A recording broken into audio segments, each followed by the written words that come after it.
of Africa, where traditions are deeply rooted and culture flourishes, one woman has created a sanctuary of wellness and beauty. Meet Hadiza, the visionary founder of Dismundu, a transformative traditional African wellness space for both women and men. Driven by her profound love and appreciation for her heritage, Hadiza embarked on a journey to celebrate and preserve the unique beauty cultural trends of Africa's diverse tribes. Her passion for making a difference and leaving a lasting legacy led to the birth of Dismundu.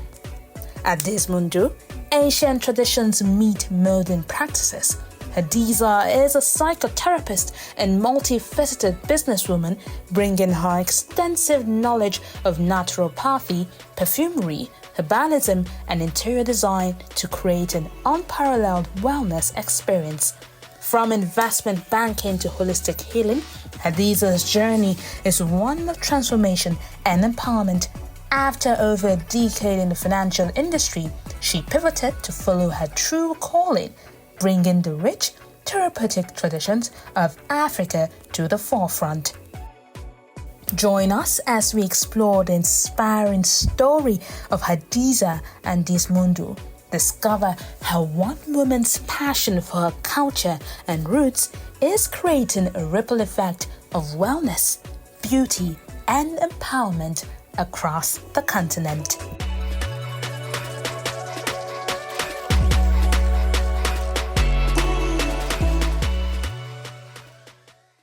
Hello, my name is Hadiza. I'm the founder of Dismundu Traditional African Wellness Space.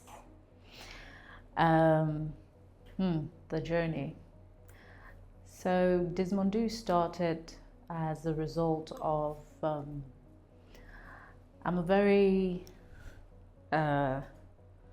someone that's rooted in tradition and culture. And I am grateful for the exposure and education that I have, but deep down, I'm still very much African. And Dismundu came about because growing up in the north, I was, from the age of 9, 10, I was introduced to a lifestyle that basically teaches women, girls, how to take care of themselves, how to sit, how to talk, how to use organic products to take care of your skin and all that. And it's always been something that was very interesting to me.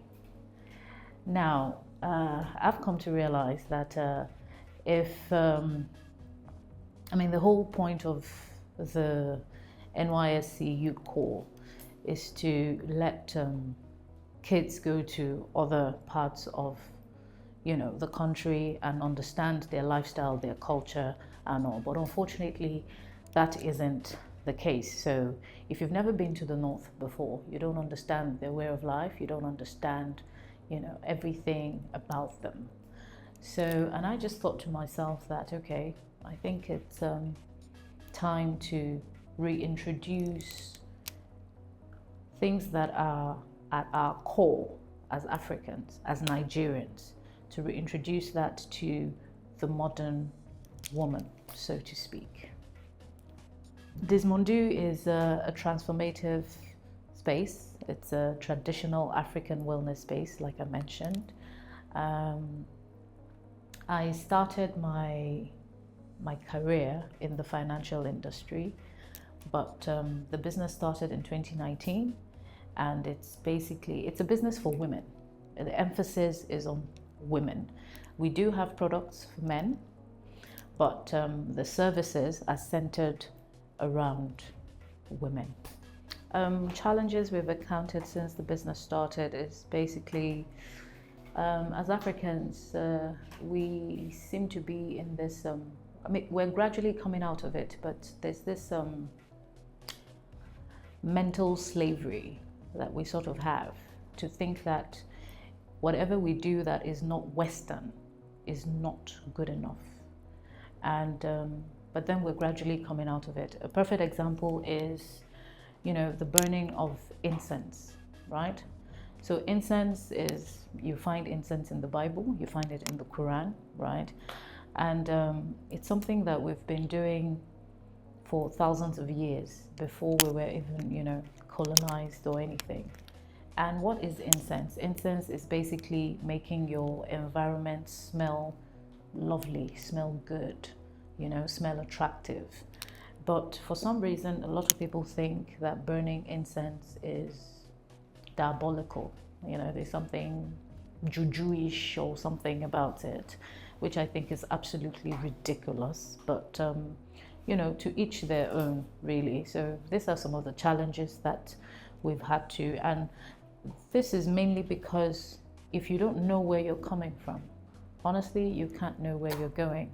So this is basically, again, reintroducing who we are as a culture, going back to our roots, in terms of how we take care of our skin, right? Using organic products, using things like potatoes, using things like cucumber to exfoliate the skin, to look good, using, our traditional sauna way back then, before, the Unyibo lifestyle came about, so to speak. So we're going back to our roots, and that's basically what that is. And in terms of the winnings, I've come to realize that some people were not opportuned to have a female in their life growing up, right? And even men too. And they probably don't know what personal hygiene means. So I've had instances whereby a client came to me and it was sort of like she had an issue, and we were able to help with that issue. I'm not going to bore you with the details and everything. So yeah, there has been winnings. People have come with skin issues that we've been able to educate them, teach them what they need to do, or they come for their body exfoliation every fortnight, and they've seen significant differences in their skin and all. Or maybe even how to sort of come into your feminine energy as a woman, right? Maybe you're in a job whereby your 9 to 5 is you're around men all the time, or you're someone that is in charge, and that makes you, that masculine thing is always on. But then when you need to take that off and put on your feminine part, we've been able to help women do that. So be it physical, mental, sexual, that's what we're all about, really. So yes. Hi Khadija, welcome. Hello. How you doing? I'm fine, thank you. Thanks for having me. Tell me about your product. I guess I should start with an introduction of who we are. So we're called Dismondu, which is basically a traditional African wellness space. And I'm a psychotherapist. And but I thought, rather than just focus on mental health, right, it's better to dive deep into who we are as a country, as a culture, and I'm someone that has always been very deeply rooted in my traditions and culture. And I just thought, why not reintroduce our way of life, the beauty treatments that I grew up on, why not reintroduce that to the modern woman, right? Because a lot of the people, the women that taught me all I know, about the traditional aspects. Some of them are gone. And it's like they die with all that knowledge without, being able to pass it down. And hence why I decided to start, this journey, and to let people know that, we as Africans, we are quite diverse, and so many things that we have that a lot of people are not even aware of. Right? Yes. Well, that's certainly commendable. So, from the business point of view, how do you make money? Okay. So, there are three aspects to the business. The mental health, like I said, being a psychotherapist, so people book sessions. I should be careful what I say around you. Yes. And then you have the other aspect of the services, whereby you can come in for massages, body exfoliation, henna, stuff like that. Then you now have the product aspect of it. We make incense, we make perfume oils, we make some body butters, and stuff like that. So those are basically the three aspects in which we make money. Yeah. Well, it all sounds fantastic, and I would definitely want to try out your services at some point. So, just to recap, the therapy services, they're obviously there's a price point for it. Yes. Then, are you the only therapist you have, or do you have others that work with you? No, just me. Okay. Just me. So then you have the massage services and things like that. Yes. That also you have a team, or is it just? Yes, I have a team. Okay, and then you have the cost of the product Yes. itself. Yeah, the product. Okay, and how do you manage your cash flow? Basically, money comes in, and at the end of the month, you have salaries and stuff to be paid, right? And whatever is left is, what we put back into the business, so to speak. Perfect. And do you pay yourself a salary? Yes, I do. And besides paying yourself and paying your team, Yeah. And the product, do you actually have any net profits that you keep aside that you could basically say is the value of the growing business, or does everything get reinvested into product or? Yeah, there's usually a bit left, on the side, but we just sort of, okay, so this is the net. All right, what can we do with it? Probably just put it back into the business. Yeah. Okay, and just because this is the nature of what we're discussing, it sounds to me that what you're referring to as a net profitability is more like an EBITDA as opposed to so EBITDA is this term which is earnings before interest, tax, depreciation, amortization. So while those don't really impact cash flow, it still is a huge cost to business, especially if you are tax compliant and or there's an audit later that you have to make up. Are any of those provisions factored into the cash flow that we just spoke about? Yes. Okay. Yes. How long have you been doing this? The business started in 2019. Okay. And you've been cash flow positive since year one? I'd say year two. Okay. Yeah. Well, it's really quite commendable, because this is not usually the quality of conversation that I have. Okay, so it's probably because I have a background in finances. Okay. So I was, in the financial industry for over a decade, right? So I think that has really helped me to sort of know what to do and what not to do. So that's wonderful. Then what I need from you really is to kind of elaborate some of the best practices that you bring forward in your business, because that's essentially the purpose of what we are trying to do here. Next time you should be sitting here, because you've taken away any value that I can bring into this conversation.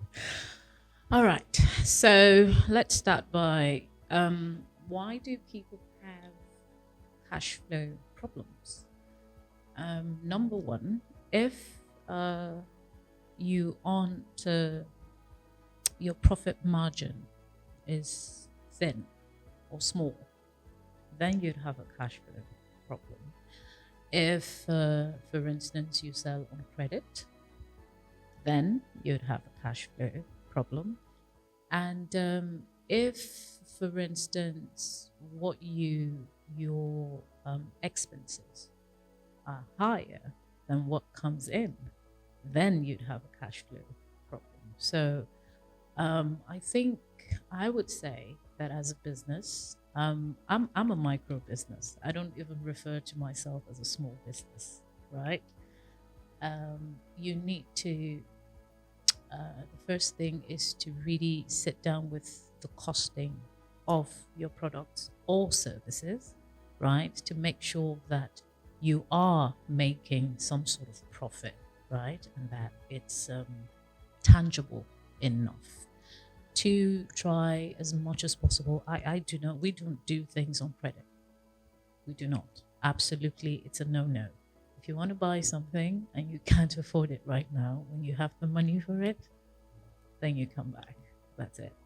And we also limit our expenses. So for instance, you're making 5 million, right? And your expenses altogether is about 4.5, then there's a problem, right? But if your expenses is between maybe 2 million, 2.5, then you're pretty good. So these are the things that I've been able to do in my business to enable me to not have a cash flow problem. Well, it's all very good advice. Thanks for that. Do you have any aspirations for expansion of product lines or world dominance in? Yes. So what is the plan for keeping some cash reserves flat? Okay, so right now, for instance, we just moved to a bigger place, right? And what I've been able to do is, it's my home actually. So I live upstairs and the business is downstairs, right? As I just thought about it, that there's really no need for get like a really fancy building and, all the razzmatazz and everything. I've come to notice that there's a lot of facade in this part of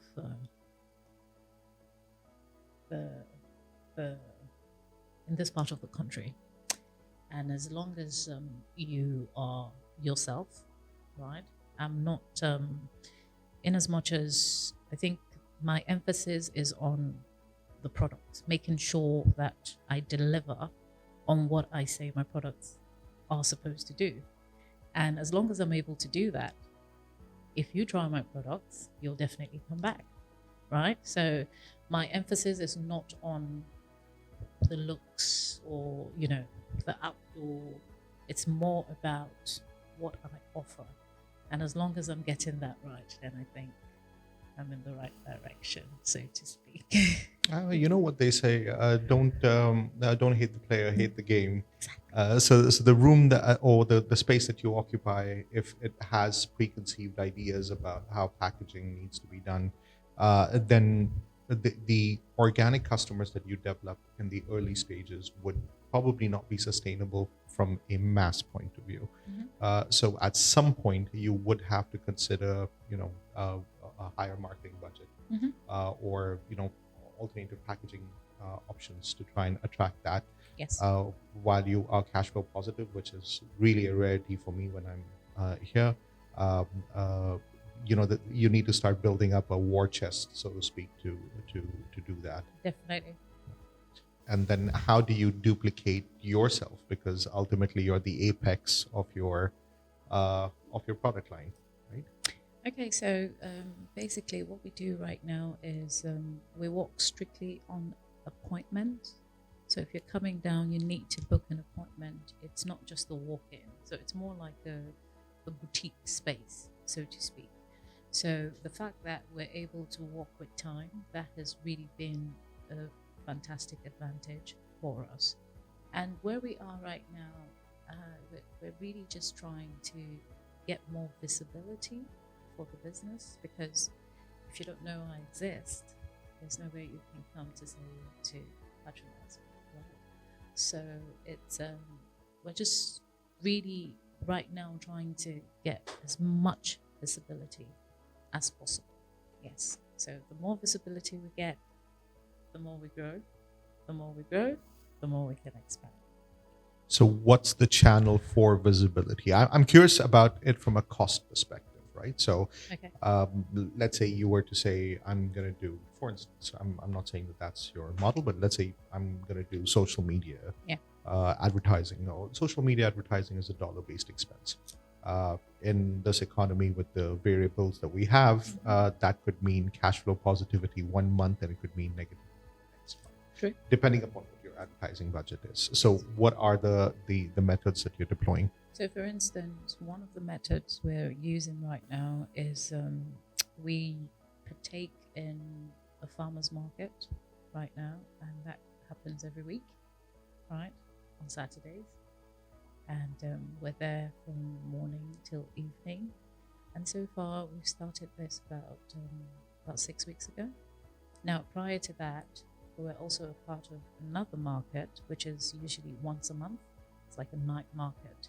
And because of the area that it is, it's been really good, really, really good. So that's just a basic example of how we're trying to really get ourselves out there. So something that happened from that market was someone came to buy something, and I think we got a mail maybe 2 days later, and she was introducing herself, saying that she came to the farmers market, got some things, she loved them, and she's trying to inquire if, I would be interested in writing an article in the Lost in Lagos magazine, so that was pretty cool, so that just let me know that, okay, this is sort of like a step in the right direction, so to speak. Yeah, so that's an example of what we're doing right now to get more visibility. You're a woman with a plan. I enjoy that. The only real fly in the ointment from a perspective would be that you are, like I said, you're the apex of the business. If you're going to do the mental health support as the single person, then you have a cap on your time. Yeah.